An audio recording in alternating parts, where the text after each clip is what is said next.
A felicidade dos gregos é essa, um instante de vida que vale por ele mesmo. É fácil dar exemplo do que a felicidade não é. Eu fui jantar na casa de um amigo domingo, e o filho dele estava estudando matemática. E eu perguntei para o menino, pô, cara, estudando matemática domingo, e ele podia ter dito, tio, olha que tesão de equações. Quanto mais embaçada, melhor, isso aqui é do caralho resolver. Eu sempre resolvo 50 antes de dormir. Mas não foi o que ele falou. Ele falou, eu tenho que tirar 7,5 amanhã na prova. Então eu tenho que fazer essa merda dessa lista, senão eu estou fodido. E aí você podia pensar, se ele vendeu domingo por causa de segunda na prova, ele vai exultar, ele vai delirar na prova. E o menino falou, bem que meu pai falou que o senhor sempre foi meio doido. Eu só preciso tirar 7,5. E eu falei, 7,5 para quê? Ele, para passar de ano, ué. A única coisa que me importa, tio, é passar de ano. E quando o ano que vem chegar, o menino dirá a mesma coisa, passar de ano. Essa é a escola da tristeza, em que você fica ali esperando o ano que vem chegar, esperando o ano acabar, esperando a vida acabar. A escola da tristeza é ótima, na verdade, porque ela prepara o profissional. Ela prepara o profissional para viver o trabalho da tristeza. Aquele que você espera 30 dias por causa do 5º dia útil. Aquele que você vende a vida por causa do salário.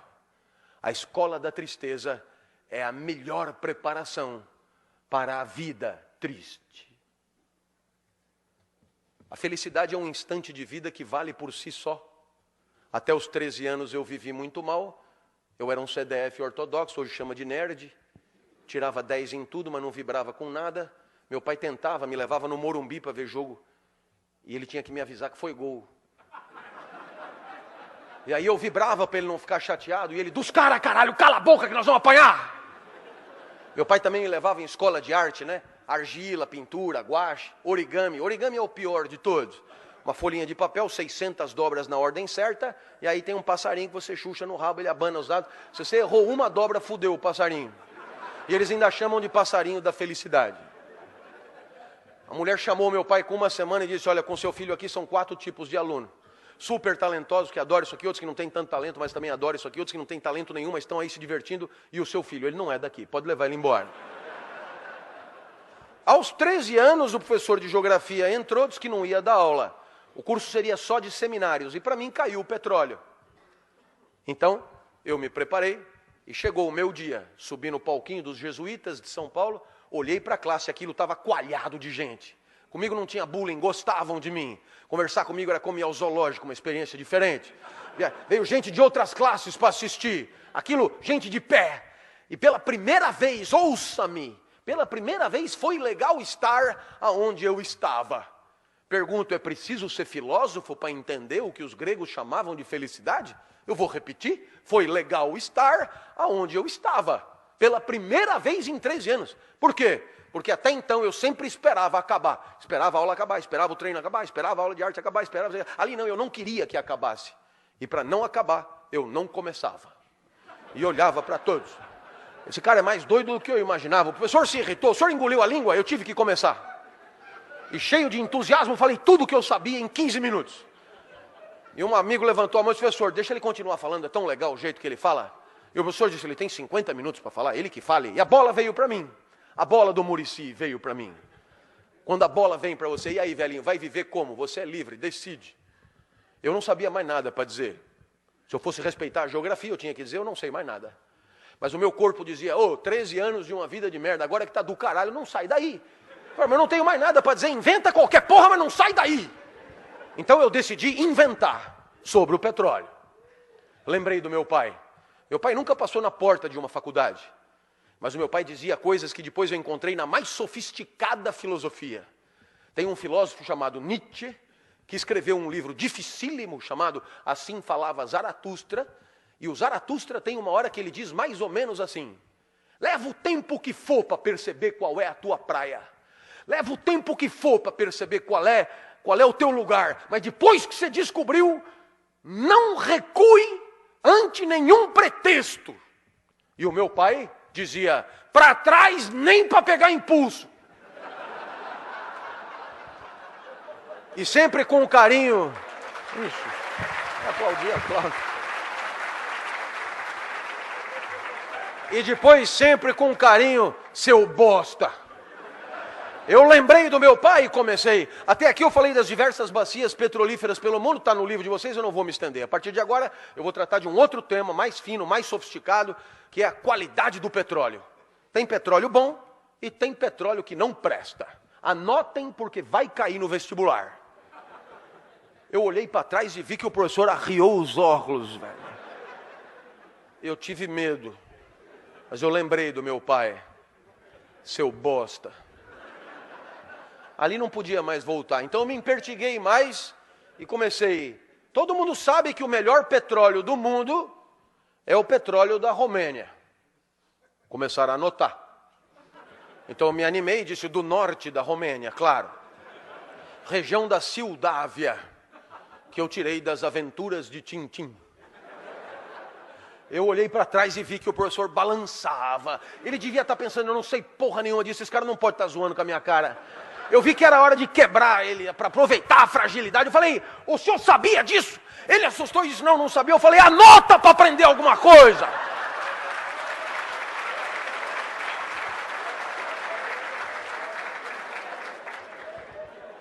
A hora que eu mandei ele anotar as coisas que eu estava inventando, ele não reagiu. Eu falei, esse lugar é do caralho, velho. Eu não precisava me lembrar de nada, eu inventava tudo, a minha aula melhorou demais. Falei de petróleo em Fernando de Noronha, no Bananal, em Madagascar. Foi um show. Terminou a aula, aplausos copiosos. E um menino levantou a mão e disse, professor, eu tenho uma sugestão que eu acho que é de todos. Deixa ele dar todos os seminários. E o professor disse, mas ele só estudou sobre o petróleo. Eu falei, quem falou?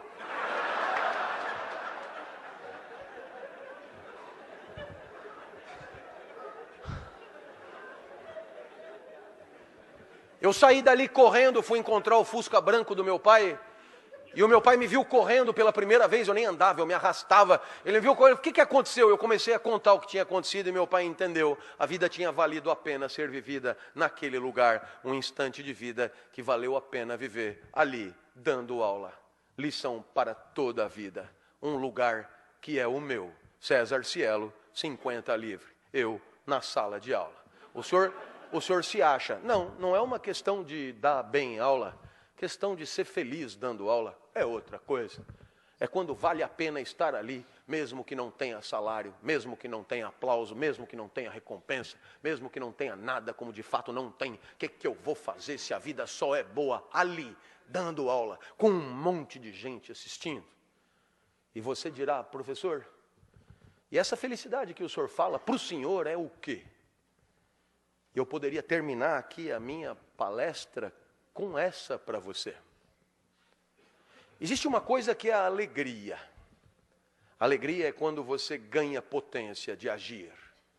É Spinoza que define. Passagem para um estado mais potente do próprio ser. Eu acordo de manhã, a minha energia para viver é muito baixa.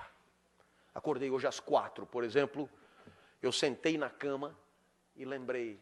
Cumbica, Salvador, Cumbica e USP ainda. Falei, nossa, velho. Aí a minha mulher, sabe como é 25 anos de matrimônio, já houve um tempo que ela dizia, fica mais um pouquinho. Agora ela diz, não vá se atrasar. E com o pé assim.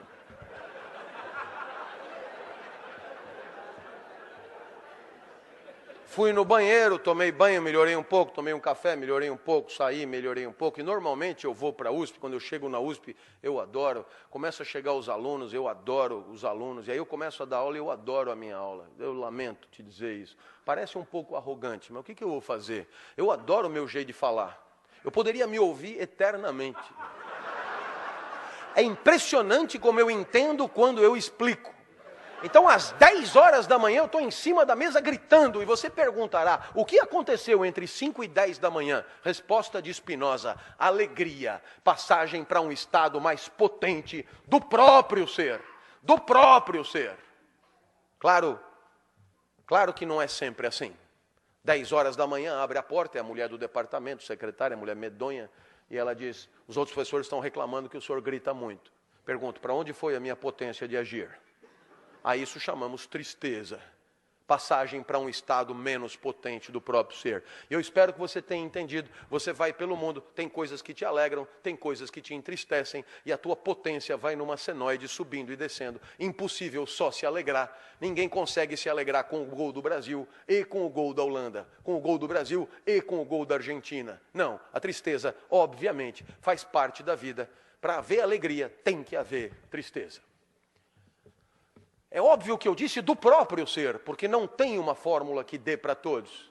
E não tem uma fórmula que dê para você para o resto da vida. Porque amanhã você é outro, e o que te alegrou hoje pode não te alegrar amanhã.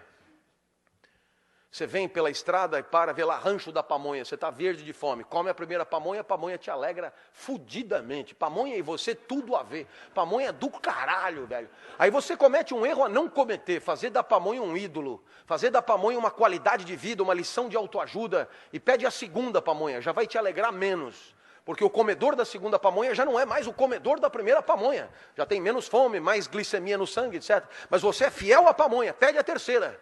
Quando chega na 10ª, você tem que parar. A mesma pamonha que te alegrou vai te matar. Você, já virou um suco de milho, na verdade, teu sangue. O que vale para a pamonha vale para qualquer coisa, para o matrimônio, por exemplo. Quase sempre a lua de mel é a primeira pamonha. Depois de 5 anos, você não aguenta mais comer pamonha. Aí você começa a querer comer um curauzinho. Mas se você achar que o curauzinho é a solução, tem dia que o curauzinho não está bom. Talvez por isso a vida que vale a pena seja essa. Uma felicidade assim. Um instante de vida que você gostaria que durasse um pouco mais. Um instante de vida que você gostaria que não acabasse logo. Um instante de vida que você gostaria de repetir. Professor, o que um instante de vida tem que ter para ser feliz? Isso que eu estou te dizendo. E quem é que fala isso? Eu. Dessa vez não é nem Platão, nem Aristóteles, nem Nietzsche, nem Rousseau, sou eu. E o senhor quem é? Clóvis, muito prazer. É que eu não morri ainda, não virei clássico. Mas ainda assim, eu tenho o meu palpite para te dar. Se você quer saber se aquele instante está valendo a pena, pergunte-se se você gostaria que ele durasse um pouco mais. A vida é boa quando você torce para ela não acabar. Perceba que a maior parte do tempo a gente torce para acabar. Torce para o dia acabar, para poder chegar em casa, torce para a semana acabar, por causa do final de semana, torce para o mês acabar, por causa do 5º dia útil, torce para o ano acabar, por causa das festas e das férias. E sem perceber, a gente está torcendo para a vida passar rápido. A felicidade é o contrário disso. A felicidade é quando você gostaria que não passasse, é quando você lamenta o final do dia. É quando você lamenta o final de alguma coisa que você está fazendo. Como num filme argentino, você até esqueceu que está no cinema, e só se lembra que está no cinema quando o filme acaba, e você lamenta muito de tão bom que era o filme, de tão feliz que você foi. Não era outra a pretensão para esse nosso encontro. Que pelo menos por um segundo eu tenha te surpreendido. Que pelo menos por um segundo, 10 minutos tenham passado e você não tenha se dado conta. Que pelo menos por um segundo você não tenha percebido que está tendo uma aula de filosofia há exatamente 1 hora. Que pelo menos por um segundo você tenha pensado em repetir isso. Torcido para durar um pouco mais, me mostrado para alguém que você ama na internet, ser meu aluno ou pelo menos me dar um abraço no final da palestra. E se alguma dessas coisas aconteceu, é porque você foi feliz por um segundo. E agora você já sabe o caminho. A vida vale a pena quando você torce para ela não acabar.